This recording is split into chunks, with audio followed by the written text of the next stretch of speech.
Hello, everybody. This is Anthony Endura Jr., the comic surfer, contributing writer to Fanboy Factor, and I'm here with the Chuck Kaslow, man. So, I have to ask, your series, Tales from the Bark Side, it's an anthology, correct? Yeah. How did this book come about?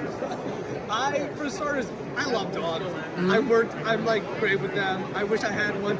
I used to dog walk, and I was like, I love horror, I love walking, I love dogs. So I was like, let me try that out. Do a little bit of a creature feature. I love like those old classic paperback horrors. So like all of them are kind of influenced by some schlocky thing, but never too intensely serious. And dogs can be scary. I get that. I have to always tell people they're not getting hurt. They're usually like the killers in each one. So I thought that's like a little bit more of a cardinal thing, that you never see that done. Creature features aren't as big anymore. It's like a very 80s, 90s type thing. So I try to keep that alive with doing the fear in that. Like, put the fear back in dogs. That's hilarious. So, I mean, not only do you have Tales from the Bark Side, which we see over here, but you also have, and you made this during the pandemic, right? Like, Big Arm NRG Go. How did that come about? Jealousy. I was jealous of a friend doing a silent comic, like a post-apocalypse silent comic already. I was like, I have time. I'm gonna sit down and do something like that. But I was like, I didn't know what I wanted to do, and I was like, I've never done fight scenes, never done anything like heavily action-oriented. So this was my chance to like do something. I didn't have a plan for it. I just knew I wanted like a kind of game of death, moving up the layers of a tower and fighting like the next big bad boss, mini boss.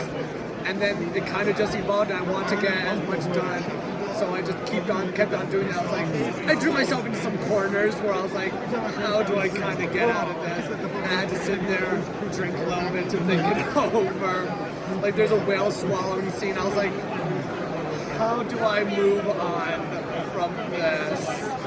So I had to do something like that. So hopefully like the next one will be a tournament arc, but it'll be a little bit more planned because this one was not very planned. It was kind of just like by the seat of my pants. Let me just put something wild together and see if I can up the ante each time. So that's interesting because I mean it's like you made this in the midst of the pandemic, and then as it went along, it's like you have a plethora of stuff that you got going on, and also you doing Inktober zines as well. I mean you're working on the current Inktober as well. How's that been so far? Not bad. Like, I still, every year I've told myself, because I've been doing it since like maybe 2017, 2018, and I only started in like 2019 putting out the book, but I've told myself, each month I kind of want to get more and more to doing comics for them. So like, if I can get a comic strip done, a single panel, sometimes I've even got like a full page comic done. So it's been kind of like a way to push myself to be faster a little bit, because I'm fairly slow. So if I can like get a comic strip out in a day, it makes me feel a lot more accomplished. Okay. And so it's then, a great way to do gallows humor. nice. So I gotta ask this as the last closing statement or whatever. For many aspiring young comic artists that are getting in the game from wherever walks of life, what do you suggest they continue to learn and practice? You're always going to be learning and practicing.